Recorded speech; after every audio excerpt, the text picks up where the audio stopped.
Good evening, everybody. My name is Marty Otanez. I am the project organizer for a story-based approach to cannabis research, education, and funding. And I want to welcome you and all the audience members here and those of you online watching.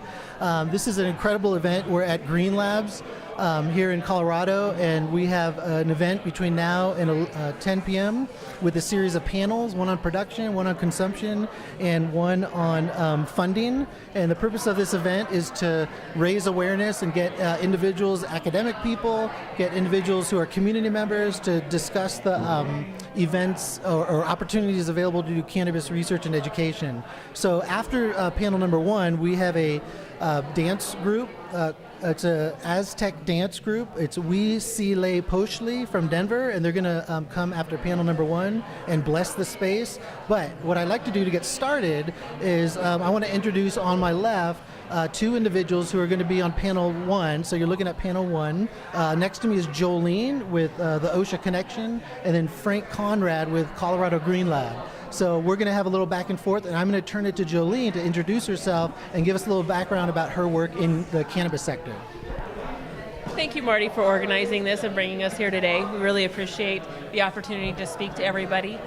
My name is Jolene Donahue. I'm the owner of the OSHA Connection, LLC, and we help employees avoid unnecessary fines through OSHA compliance and employee safety programs. We've been working with the cannabis industry for several years now, and it's been an interesting niche to get into, to say the least. I'll have a couple of pictures to show you in just a little while, and we can talk about some of the challenges that come up when we're looking at employee safety in relation to cannabis. Excellent. Thank you and welcome. Thank you. Hi, Marty. Thanks for being here. My name is Frank Conrad. I'm the laboratory director of Colorado Green Lab, which is an analytical testing facility for cannabis in Denver. We actually test quite a lot of things, including fungicide resistance in like powdery mildew, resolve like problems with like analytical testing, validate processes for extracting edibles. We've actually done a lot of like problem solving in the cannabis industry. Particularly focused on like pesticide resistance lately, because it's become a growing issue in cannabis cultivation after the last 2 years have expanded it enough to become a problem. So anyway, thanks, Marty. What now?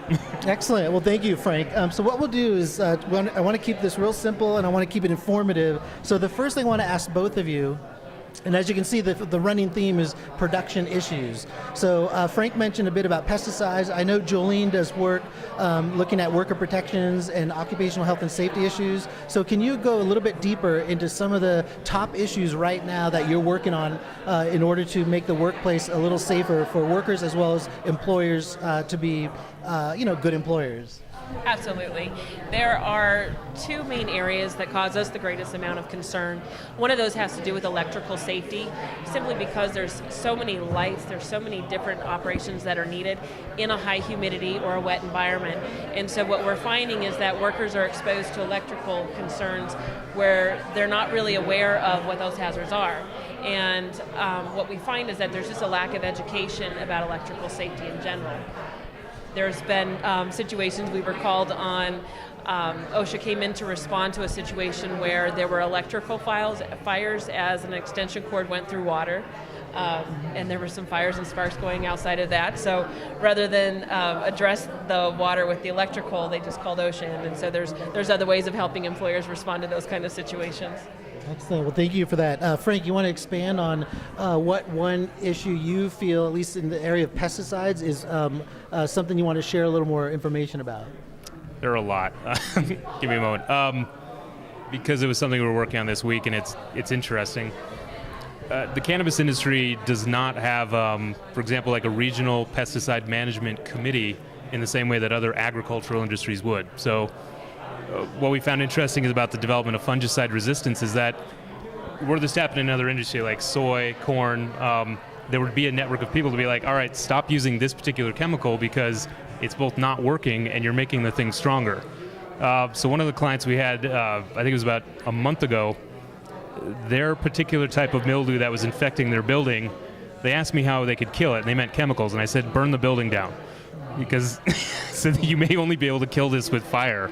And he's like, are you kidding? And I was like, well, yeah, that's not a good solution. Let's What we ended up doing was actually heating up all of his rooms to about 100 Fahrenheit so that all remaining spores would be unviable, cleaning out room after room and then moving the plants in so that we slowly eradicate it from the whole facility.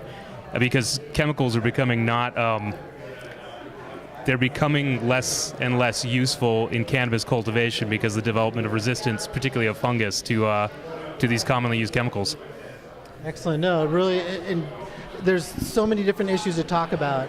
Maybe back to Jolene, think about in terms of education, what do you believe right now in the cannabis sector with your expertise would be one area that deals with education that needs a little more development or needs broader dissemination? Absolutely. I think one of the key areas that's looked at is respiratory protection, and we're dealing with chemicals and products that people aren't familiar with. It's a newer environment. There are products that have been there in the past, but with the changes, there definitely is a lack of education in the respiratory protection area. We have been called in on many situations where we have employees that are wearing respirators that haven't been trained to do so, that haven't had a medical evaluation, and it really is putting them in a hazardous situation, and they don't even realize that there's danger there. They see a dust mask, they see an N95, which is actually a respirator, and they don't realize that there's a hazard with putting that on. They think they're protecting themselves from something. So there's an education piece about what they're actually protecting themselves from, as well as what they need to protect themselves with the respirator themselves from. Excellent. Frank, you want to also go and share with us an issue that deals with education, like increasing knowledge among consumers, but also among the general public and, of course, decision makers. Well, related to consumers, we have product testing for every other industry. And I think the consumers are so used to seeing, you should not use this product because of this danger, that they feel safe. And that it's assumed generally that cannabis is getting the same level of testing and has the same level of regulation as other more mature industries, and it doesn't. It's not really its fault. I mean, it's been only around for around 2 years recreationally, and that's when it really boomed. But that consumers, that lack of knowledge there may lead them to making choices that they assume may not be dangerous, but they actually might be more harmful than typical products. The federal government regulates a lot of industries and tests for contaminants. I made the interesting example on social media the other day that a couple years ago there was a contaminated dog food and cat food coming from China, and that this was a big deal, and that there was testing for it at the FDA level, and that it seems a little strange that the federal government would, all right, this is a priority, and despite the number of consumers potentially using cannabis products that have pesticides in them, they have not intervened. It's an awkward situation. The federal government, it's still illegal. It's legal at the state level. They're kind of like, all right, let's wait to legalize it, so everyone's slowly moving toward that. But in the meantime, consumers are getting exposed to chemicals that they wouldn't otherwise be exposed to. Wow. No, thanks again, Frank. And Jolene, it's so great to hear both of you. I think what I want to now is switch gears a bit, maybe take us back a bit and tell us a bit more, like when you first got started, what was that, the line that you crossed at one point when you realized, my God, now I'm into cannabis? Like, was there one moment you remember? Can you kind of share that with us? I don't know that I had one particular moment, but it was a very specific decision to make. I had several phone calls where there were complaints being filed unjustly against employers, disgruntled employees that were no longer working there, and employers that were just being blindsided by unnecessary fines. And so just the entrepreneur in me wants to help. And so with that, I decided to take the leap and work with the cannabis industry because they need help. And no employer, no business owner, period, should be blindsided by something that they don't know exists. And so giving them the tools to really take back ownership of that is something that I take a lot of pride in. Excellent. No, that's great. Well, I was working as an analytical chemist in the petroleum industry, and there's so many questions in cannabis because it's been illegal for so long that haven't been answered, that most of the experiments we do in our lab every day no one has looked at them before. And it's, at least with modern tools. So when I decided to switch from that industry to this one, part of it was because it's really fun to get to do science experiments every day and learn something new and then put up on a blog, and it's completely new to everyone. So that was it's probably about 3 years ago now. And we moved into working in cannabis. We started our lab about 2 years ago and moved into our current space 1 year ago. So 3 years ago in October. All right, so both of you, yeah, interesting history. So what I'm going to do is just take a second, and I want to tell people we're live on Channel 56 through the help of Denver Open Media, and we're here at Green Labs in Colorado, actually Denver specifically. And I want to thank Green Labs. I also want to thank Denver Open Media, WMMJ TV. Also, Goodfellas Bail Bonds is one of the gold sponsors for the event, and Cloverleaf University is also a gold sponsor. Story Center, based out of Oakland, has been a supporter of this. So I just want to say thank you to everyone. And we do have a pizza truck out in the back here at Green Labs for those that are interested in pizza and Coke. So what I want to do now with the two speakers, Jolene and Frank, could you tell me, or share with the audience here, what one thing do you think would be great to have more research on? Like in OSHA Connection or in Colorado Green Lab, what one thing do you think it would be great to have a little more research, and then explain your answer? Absolutely, that's a great question, and one that I'm really happy to answer to bring up today. More testing on what's actually in the air, and I will explain that because it's kind of broad. I work on a regulatory committee with the state of Colorado, and there's a whole team of industrial hygienists that have come into laboratories, that come into grows and dispensaries and tested surfaces, tested the air, tested the environment to see if there was THC in the air, to see how much people were being intoxicated by the chemical, and it was very negligible. However, there have been times where there's baking or in the process of making edibles where we've heard stories about people being greatly intoxicated, and or the employers are using employees that have a higher tolerance at peak times. So that means that there must be more in the air than we're actually realizing. And so I'd really like to see some additional testing as you're going through those areas on how much is actually being ingested while those processes are taking place. Excellent. Thank you, Jolene. We do a lot of scientific research on pesticide resistance, but I'm going to move away from that. One of the things anthropologically that would be interesting, sociologically, is that consumers in Colorado and even in the United States are very cognizant of pesticides used on fruits and vegetables and organic produce. And that Colorado, that consumer perspective of cannabis is that often that it's organically grown, but it's actually not in many cases. So some manufacturers and growers are moving toward that standard, but that consumer perspective, it would be interesting to find out what their knowledge is of what pesticides and at what level they're used on cannabis cultivation. Excellent. So maybe another kind of question for both of you is, why is it important for a consumer of cannabis to be knowledgeable about the potential for contaminants in the product? So are you suggesting, Frank and Jolene, that there are issues at the workplace level that are harmful for workers when it comes to pesticides, or when it comes to using the product? Why is it valuable for that knowledge of the consumer? Like, are there public health issues that you're concerned with? Do you mind if I? No, go ahead.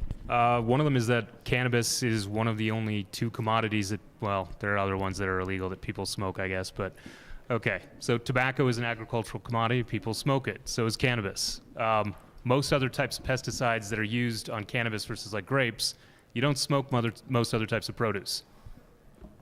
Burning chemicals and inhaling them is generally not as healthy as eating them. You don't want to do either, but one is worse. So that's one of the things that, at least in terms of consumer protection, is it's not an obvious leap, because the only other commodity is tobacco, and people do not associate tobacco and cannabis, but in the way that they're ingested, at least flower, it's similar. How about a different perspective from you, Jolene, with your expertise in the workplace and potential hazards or risk of hazards that you find? Generally, we find a lack of education across the board. Employees aren't aware of what they're working with, and so sometimes they are using too much protective equipment, which is okay, but a lot of times what we're finding is that they're not using enough. And so just an education on what products they're actually dealing with, whether it's the pesticides or chemicals, cleaning environments, the product themselves they aren't always aware of. Excellent, thank you. So now what I'd like to do is ask if there's anyone in the audience that has any question that deals with production that you'd like to ask Frank or Jolene. This is related to pesticides. Is there much cannabis that is raised aquaponically as opposed to hydroponically? The reason I ask that is that aquaponic technology tends to avoid pesticides, because any pesticides that's applied to the plants is actually harmful or even lethal to the fish. So it tends to be kind of an organic technology in general. You want I'll have to pass the floor. Do you want to restate the question so people can hear it? Sorry, what was your name? Oh, remember? Oh, I don't have to add. Question was, have we seen a lot of aquaponic culture conditions versus like hydroponic? Is that accurate? I've never seen that. I'd be interested to see that happen. A student of mine had converted a medical marijuana facility in Boulder from hydroponics to aquaponics, and which basically the fish are providing nutrients instead of No, makes sense. And he said that the productivity of the plants increased about 50%. So it's a technology that avoids pesticides that is worth looking into. So thanks, Greg. What comes to my mind when I heard that question, from a research perspective, we don't have a lot of knowledge of these experts who smoke marijuana and know like the intricacies of it. So a potential research project is you get a number of people who smoke marijuana produced in soil, a number of people that smoke marijuana produced in hydroponics, and a number of people that smoke weed produced in aquaponics, and you assess, can these experts, I'm no expert, I couldn't tell the difference, but I bet there may be a person in the audience that might have the ability to tell the difference between those differently grown weeds. So thanks for the question, Greg. Any other questions or observations about production issues for Frank or Jolene? Do you know of any particularly effective pesticides that are OMRI certified that are good for growing that could replace a lot of pesticides that have been causing a lot of the recalls lately? Can you restate the question? It was OMRI certified Organic Materials Review Institute, I believe. so like grass, generally recognized as safe. It's probably equivalent. Put the mic by your... Oh, sorry.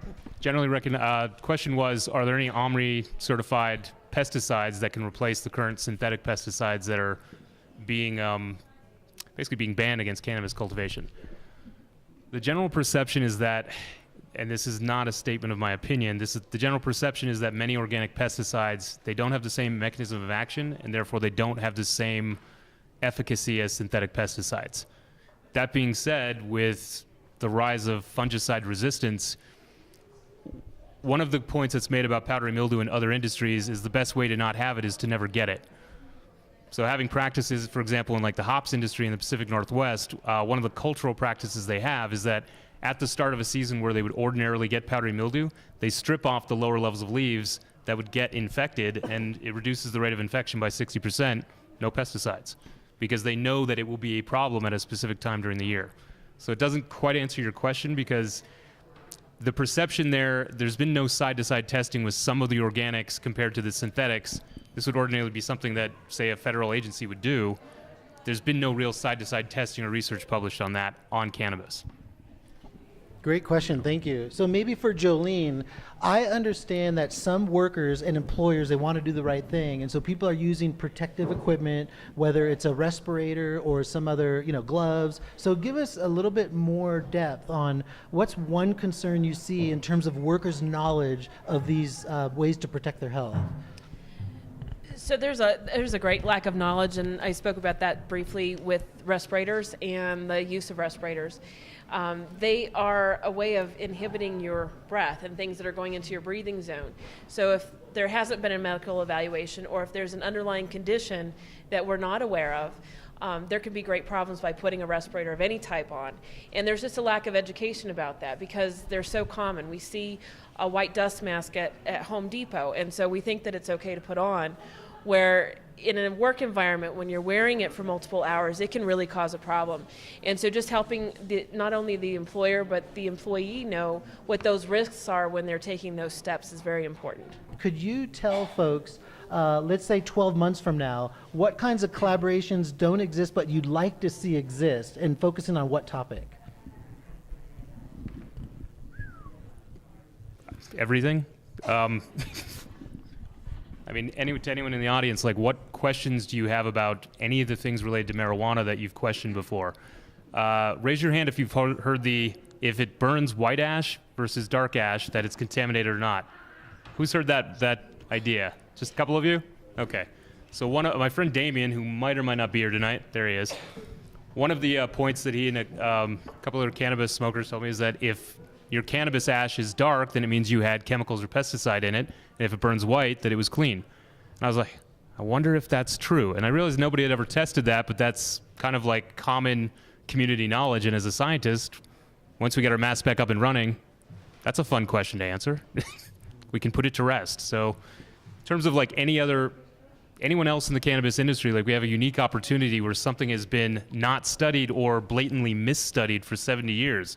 There are many types of cannabis papers that came from law enforcement that when we've tested them in my lab, I was like, oh, that's not even true. So we have an opportunity, everyone. If you have a scientific question you want answered, go ahead and ask a scientist who's in the industry. We'd love to test it, whatever it is. I think I'm still at a loss. I just have so many thoughts in my head. As far as the OSHA regulations go, they've been in place for a number of years. There is still a lot of unknown ground as to how it's going to be received. Because it's not yet federally sanctioned, the inspections done by OSHA are not routine, but it's on the horizon. And starting in 2016, OSHA is making some major changes. One of those is that the fines are increasing from a table of 7,000 to almost 13,000 for serious citations, which is most of what they find. Outside of that, repeat or willful citations are going to go up to $120,000. And so we're seeing a lot of history being made there. There's also a lot of repeats within the employees that are being exposed. So if you have 6 employees with an exposure, OSHA is starting to do citations per employee and not just per instance. So you can do the math there. If you have seven employees, citations, it adds up pretty quickly. So just across the board, the regulations need to be looked at. Excellent. Thank you, Jolene. So to remind you folks, we're live on Denver Open Media, Channel 56. We're at Green Labs in Denver. And I want to open it up to the live audience here. If you have any questions for either Frank or Jolene, then we would appreciate a quick question. I was just notified we have less than a minute before we move to the next part. I have a quick question for Jolene. Is it 7,000 cap and 100,000 just for the cannabis industry, or is it all industries in 2016? All industries. Okay. Excellent. So thank you, Frank and Jolene. What we're going to do now is take a little break. Throughout the evening, we have some digital stories produced by students in a course at UC Denver called Cannabis Cultures. So we're going to run one of those videos, and then when we come back, we're going to have a live performance by Denver-based Aztec dance troupe We Si Le Posh Lee.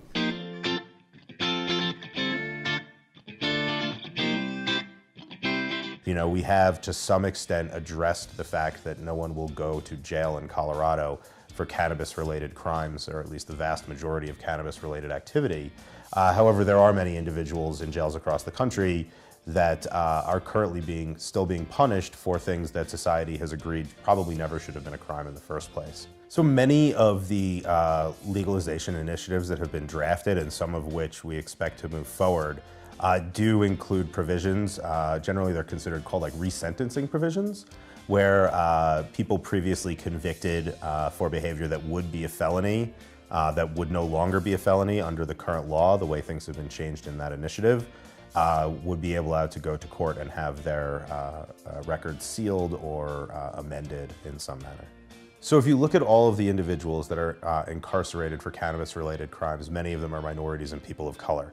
And what we've seen in certain circumstances is that cannabis legalization has not really addressed the harms that were created previously due to prohibition. Researchers could do simple things like, interview inmates currently that are serving terms or incarcerated for some reason related to cannabis, and provide those stories to policymakers who generally don't hear from folks like that and really understand it. And so it's a lot easier to assume that these are bad people deserving of punishment, when in fact many of them are good, upstanding citizens that were just simply caught up in an anachronistic government policy.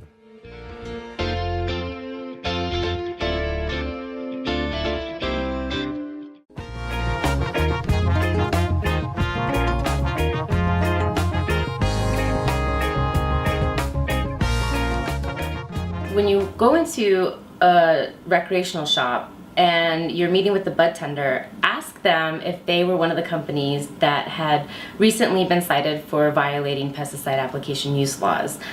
To save time, you can also call ahead of time to see, and you can also check online. We have that information available on the consumer website. So the second question that you should ask is, has this cannabis been well flushed and well cured? And what that means is that at the end of the growing process, you're supposed to flush your plants to drain it of contaminants, pesticides, what have you, for at least 2 weeks. And then there's a minimum 2-week curing period. And how to tell if this cannabis has been flushed, unfortunately you have to take it home or wherever you can consume it safely and consume it there and watch how it burns. And the best way to tell if it's clean is that it will burn with a light gray ash that is easy to wipe off your hand. And then if you're smoking it in a bowl, it'll be reduced to almost nothing.